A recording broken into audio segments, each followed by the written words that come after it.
Live from Atlanta, Georgia, it's the Zach Ballinger Show, where we help you find your direction through passion and purpose. My name is Zach Ballinger. I'm your host. Thank you guys so much for joining us. Two ways you can join the show. YouTube, we are streaming live. If you have any questions, pop them into the comment box. We'll make sure to get to them. Also, Zach at zachballinger.com. You can always email me before the show. We'll make sure to ask me and my guests those questions. Without further ado, Michael, thank you so much for joining the show today. Thanks for having me, Zach. So you've got a very unique, interesting career. Can you tell me a little bit about it? Yes, I'm a painter in New York City, living in Manhattan on the East Side. I've been painting for about 6 to 5 years now, and professionally for 3 years. How did you get into this? Like I meet a lot of people who have dreams of doing something artistic. How did it start for you? Yeah, it's a really good question. I grew up being very creative. I played a lot of sports, and I always felt like I was always just different from a lot of people, and I like math was never my thing. A lot of my friends just loved math, and I hated it, to be honest. So there are things like that, and I kind of found my stride in high school when I took a painting class, and I just loved it. I loved the creativity. There's no rules. I hated rules as a kid because I had so much energy. I loved to run around, and no one could tell me what to do or what not to paint. If you look at the painting behind me, it's kind of like different. There's not really any paintings that I think look like that, and I think that's the fun part about it. You get to explore, and through that process, I figured that this was kind of right for me, and I just kept on going and going until I kind of honed a specific style, and that's where I'm at right now. Awesome. Such a great Yeah. story. Now, how did you know you were good enough to do it? Like I've dabbled in stuff that I know I'm just not good at, like basketball. I Right. knew I wasn't. How did you know you had the talent to do it?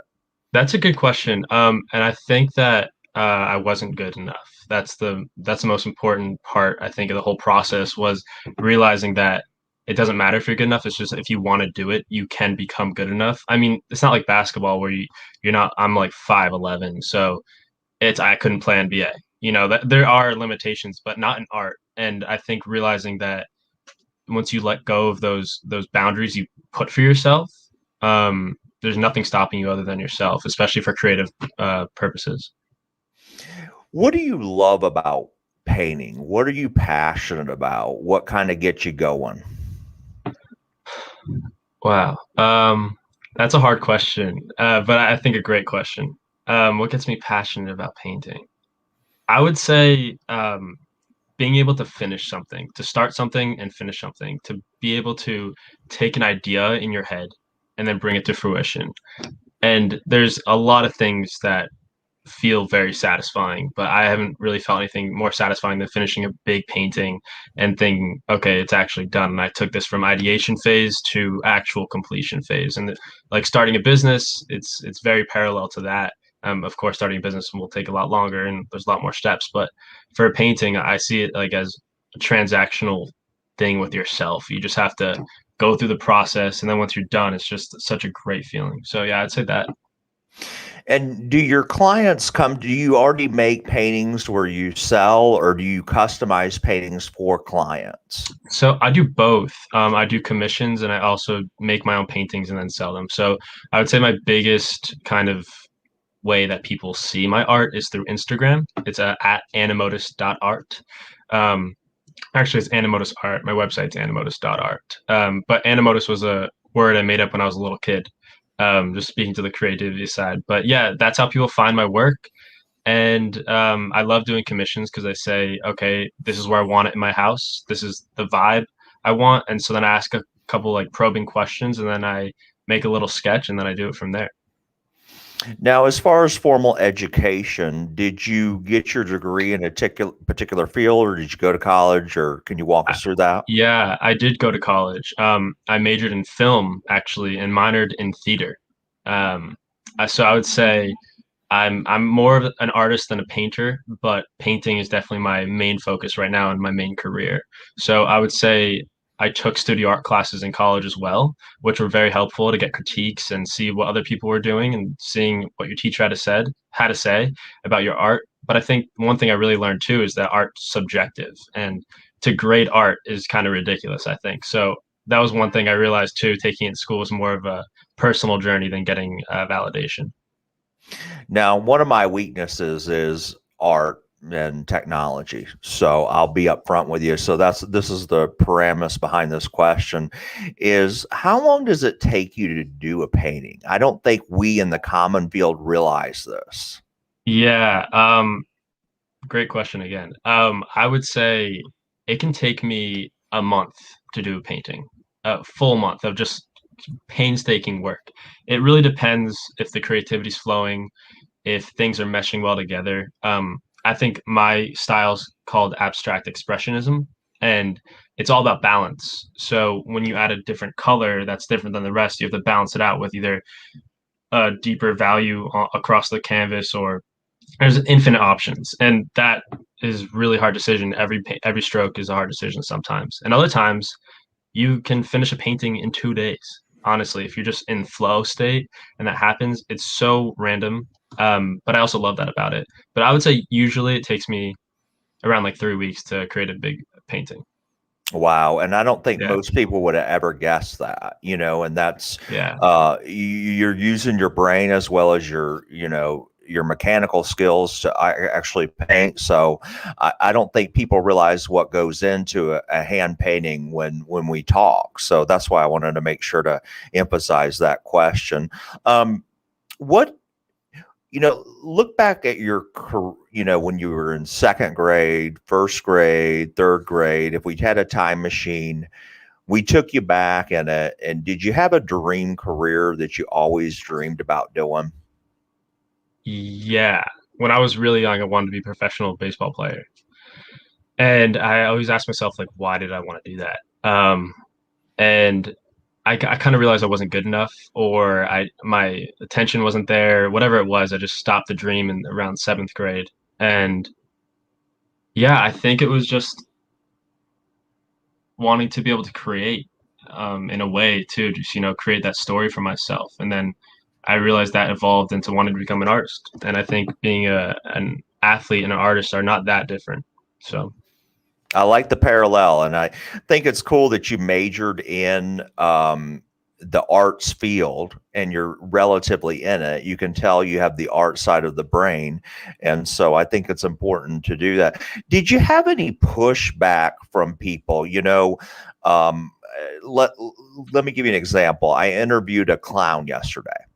And no joke, he does the yeah, clown full time.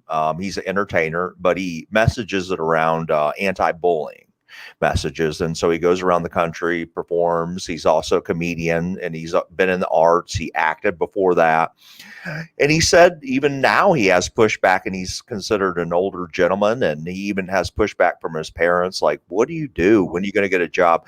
Did you have any outside influence that said, "Michael, it's good you paint, but what are you going to do career wise?" yeah, completely. I also want to mention I'm classically trained in acting as well, so I've taken clown cat classes before, and it's actually an amazing skill to learn.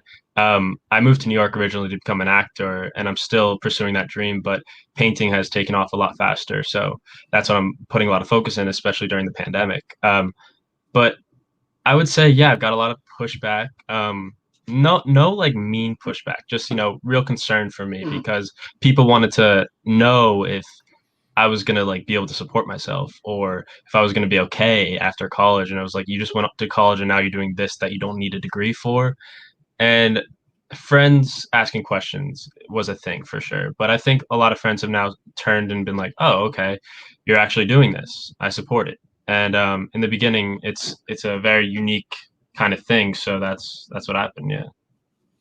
Yeah, and I think for it's normal for parents just to be concerned about kids, and so they ask questions. But certainly, we've had so many people on our show. We had an actor on who has been acting for 30 years. So Mm, there's definitely different passions that you can bring to the field. But I think you're proof and point that you can take an art career and actually make it.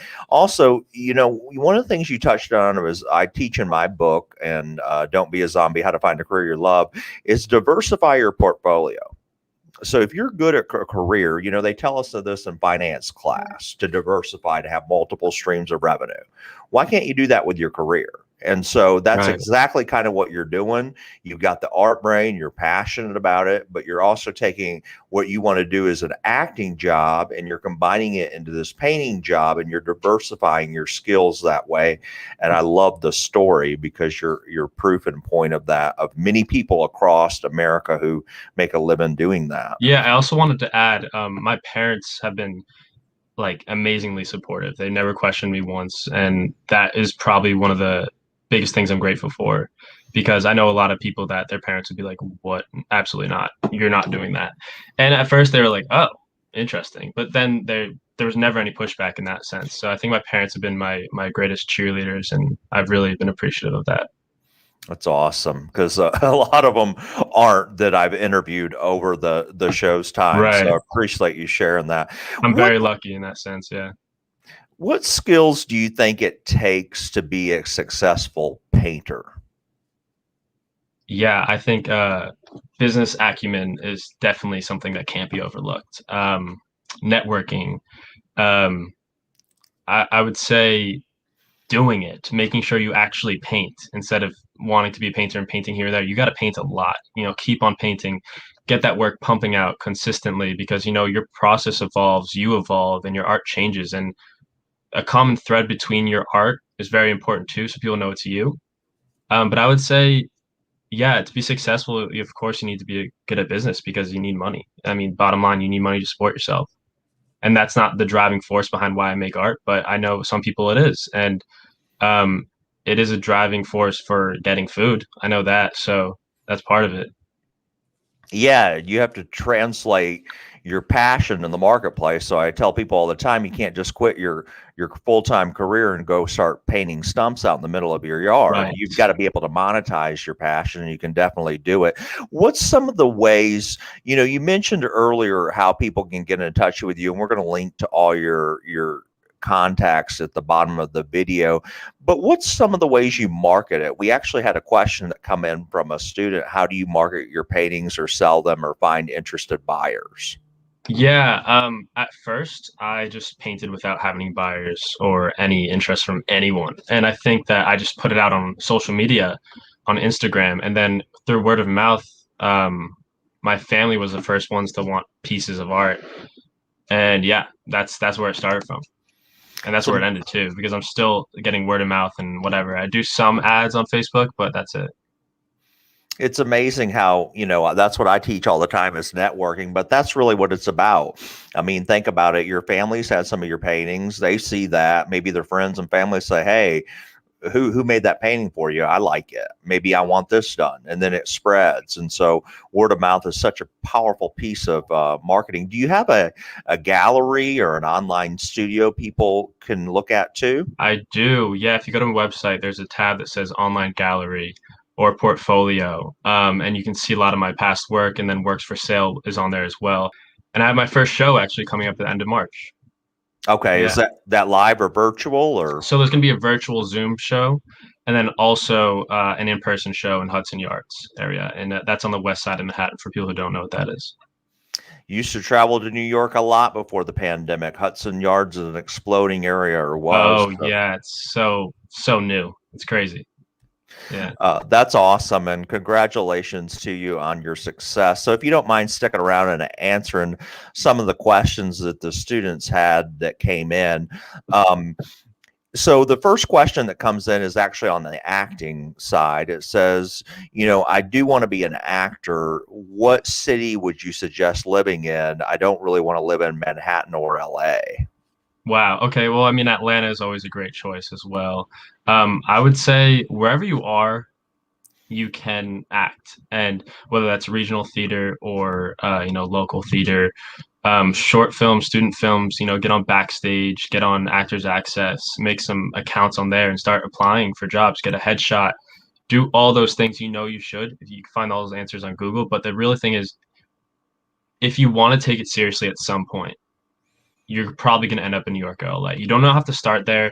And I don't know, the industry might change by the time someone sees this, but as of now, I've noticed that New York and LA is definitely the major casting spots, and there's huge castings that happen in Atlanta too. I mean, Stranger Things shoots there, and a lot of other shows shoot there too. So there's other hotspots, and you just do your research to figure out where that is for you. And yeah, you just gotta apply and find casting. Boston even has is a mini hotspot too. There's a lot of filming happening there. But the thing is, they usually cast in New York and LA for the bigger roles.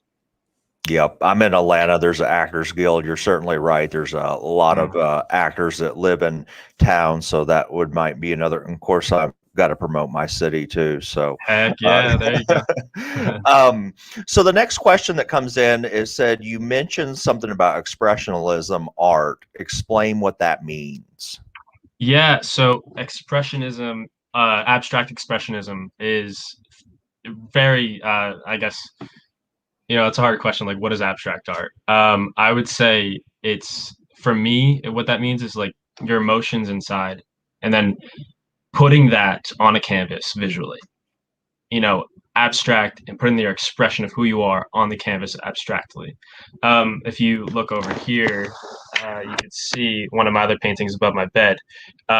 It's very abstract, and it's actually a guy lounging in a chair. That's what it is. But yeah, I don't know. It's hard. I took a philosophy class in college once. It was called aesthetics, and one of the questions was, "What is art and what is beauty?" And there is no answer. I think the only answer is that it's all subjective, and I think abstract is stuff that's just not concrete and like not realism is how I would say it. And I could be totally wrong, but that's what I'm going with, and that's what I'm going to stick with.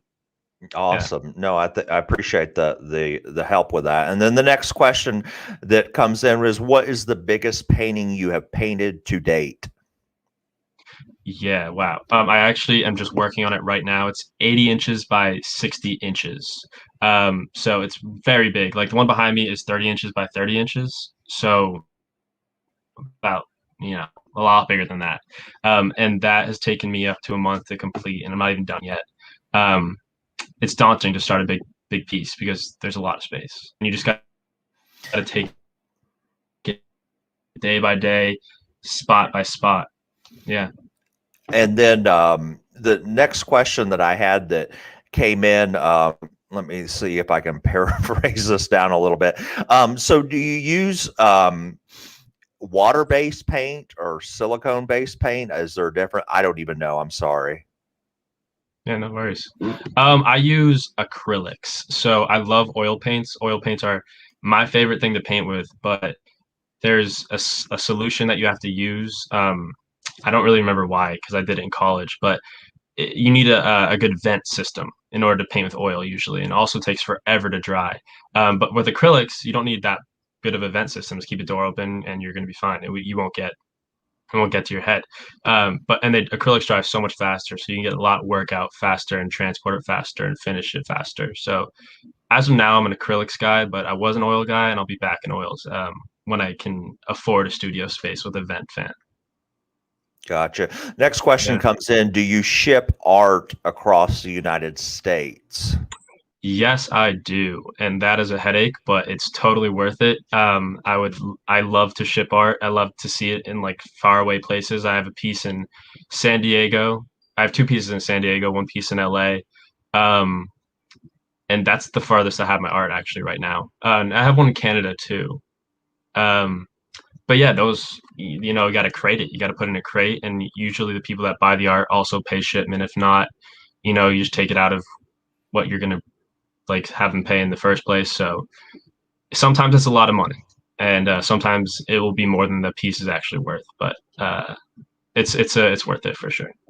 Gotcha.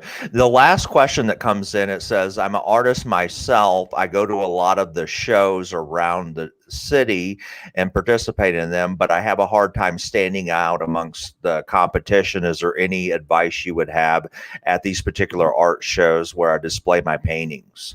Yeah, I would say don't worry about the competition. Don't worry about anyone else other than you. Keep on painting and keep on doing your thing and keep on doing it. Success doesn't happen overnight.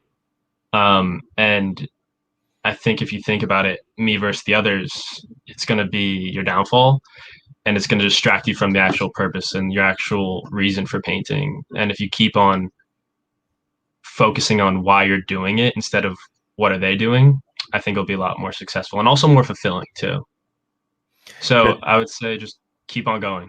Don't worry about what other people are doing. And then I would say market yourself better if that's what you have to work on. Network better, get people's contacts, follow up with them monthly. Yeah. Control the controllables. You can't control the competition.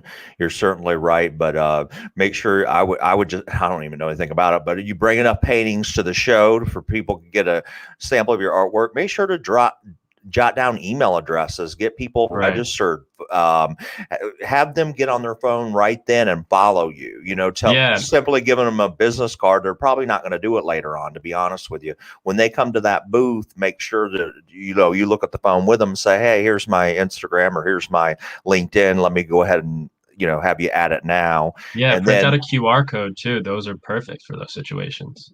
great Yeah. idea, especially during the pandemic. A lot of people Yeah. don't, probably want you touching their phone. So, That's a good point. Yeah. so yeah, just scan that QR code, but have all these tools ready and put a smile on your face at the booth. A lot of these artists, I'll go to some of them around Atlanta, and they act like, you're this even before the pandemic, that you're a plague just walking into their booth. Smile, engage in conversation, talk. Yeah. Talk about your passion. Even if you're shy, a lot of times if we talk about our passion, that can have us get out of our comfort zone. Say, hey, I painted that. This is what colors I used. Blah blah blah. And you have that human connection. You can, I think, be able to connect to people better. So, just True. some tips from my angle. Michael, thank you so much for joining the show. This has been really helpful. I think a lot of the audience has been engaged and they find it fascinating what you do. The artistic side, there's a lot of people out there that are thinking about going into this field, and you've certainly encouraged them not to shy away from their dreams and continue down a pathway that they want to go to. So we appreciate it. We know you're very busy painting and doing all that good stuff. So one more time, can you give me your website again? We're going to put it in the comment section, but I do want you to mention it again while you're on. Yeah. First of all, thank you for having me. I love what you're doing here. It's really cool. I checked out a lot of your videos, and they're really interesting. So if you haven't, go to his YouTube page, check it out. They're good videos. You learn a lot. And I would say, yeah, I have a website called animotis.art, and how you spell animotis is Animotis. That is a word I made up when I was around 5 years old, and I thought it sounded great, and I thought that's abstract. It's art, Why not make that a name for my abstract art? My Instagram is animotis art, without the dot, and then I have a Facebook page, Animotis Art, as well. So yeah, if you just search Animotis Art on Google, my website will come up. So that's Michael, already cool. and I hate to keep you, but I missed this question that was in the chats. I apologize that I do want to get to it. It says, what types of art other than paintings on campus do you sell? Yeah, so that's a good point. On my website, I sell canvas prints, I sell T-shirts, I sell masks, I sell um, things like this phone case. Yeah, all my art is on merchandise, and I think it's awesome. Sometimes I do great causes too. I wanted to mention this actually. I do I guess I don't really know what the word is for it. Not crowdfunding, but so there's a cause I care a lot about. It's rare diseases. I actually did a painting about that recently, and it's their mascot is zebras, and I did a painting of a zebra, and I put it out there, and so I put it on a mask for staying healthy during Corona. And if people buy that mask, I donate the proceeds to a foundation that's doing research for rare diseases. There's 7,000 rare diseases out there. Half the people with rare diseases are children. And the gumption and tenacity it must take to find out what's actually wrong with you, going to doctors and whatnot, it really inspires me. So I think taking care of causes like that through my art is really something I care about as well. There was another one called really check it out. It was to do with the Boston bombing. I did the same thing with them. I made a painting specifically for them. I made a face mask, sold it, donated all the proceeds to them. So I think if you're interested in giving back and getting cool stuff for giving back, check out my Instagram because there'll be a lot more of that stuff coming. Awesome. Great causes, great thing that you're doing. And yes, yesterday or Sunday was actually Rare Disease Day. Exactly. Yeah. So to bring awareness to that. So Michael, thanks so much for joining the show. Appreciate it. Look forward to staying in touch. And if you're out there and you want to go follow Michael and support him, all these links will be in the comment section. Thank you so much.